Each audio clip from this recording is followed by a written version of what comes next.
Bangladesh friendly ম্যাচে আজারবাইজানের কাছে 2-1 গোলে হেরে গেছে।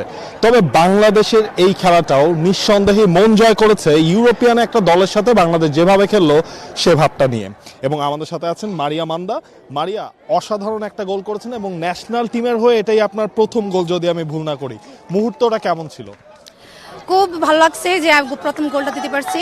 আমরা কিন্তু একটা গোলে পিছিয়ে ছিলাম, তারপরে আমাদের চেষ্টা ছিল যে আমরা ভালো খেললে অবশ্যই খেলতে পারবো, তো সেই লক্ষ্যে আমরা অবশ্যই আমাদের 100 দেওয়ার চেষ্টা করেছি এবং সেই সুযোগে আমি একটা গোল করতে পেরেছি। ওই গোলের মোমেন্টটা যেভাবে আপনি বল পেলেন, রানিং বলের মধ্যে ট্রাইটা করলেন, একেবারে ওপরের কর্নারটা গিয়ে সেটা হচ্ছে গোল।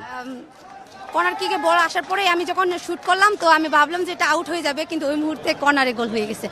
তো মানে ভাবতে পারি না যে গোলটা হয়ে যাবে।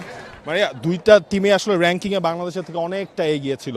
এই দুটা দলের এগেইনস্টে আপনারা দুটা ম্যাচ যেভাবে খেলেন, প্রথম ম্যাচটা 1-0 গোলে আপনারা হেরেছেন, সেকেন্ড ম্যাচটা 2-1 গোলে হারলেন, তারপরও তো আপনারা হ্যাপি, রাইট? টানা তৃতীয়বার অর্জন করেছে দেশের সেরা সুপার ব্র্যান্ড স্বীকৃতি বসুন্ধরা টিস্যু। আজকের ম্যাচটা স্পেশালি আজারবাইজানের এগেইনস্টে আপনারা অ্যাটাকিং ফুটবলটা খেলেছেন, আপনারা সেই হাইলাইনটাই মেনটেন করেছেন, মানে আপনাদের খেলার যেটা ধরন আপনারা সেটাই আসলে করেছেন। আসলে ভালো ভালো টিমের সাথে খেলে ভালো কিছু শেখা যায় এবং অভিজ্ঞতা হয় অনেক।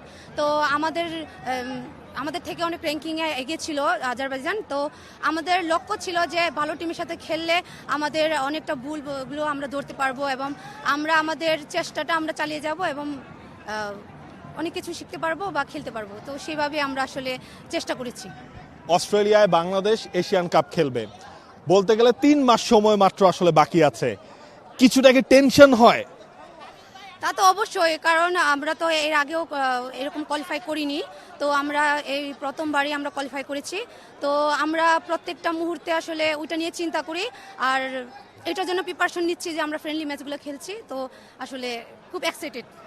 দেখা যাক, আপনাদের জন্য শুভকামনা রইল। এবং মারিয়া মান্দা বলছিলেন ক্যারিয়ার তার প্রথম গোলটা, যদিও বাংলাদেশ দল হেরেছে তারপরও বাংলাদেশ যে পারফরমেন্সটা করেছে সেটা নিঃসন্দেহে এশিয়ান কাপে মূল পর্বে বাংলাদেশকে সাহস যোগাবে, যখন বাংলাদেশ খেলবে চায়না, যখন বাংলাদেশ খেলবে নর্থ কোরিয়া এবং উজবেকিস্তানের মতো শক্তিশালী দলগুলোর বিপক্ষে।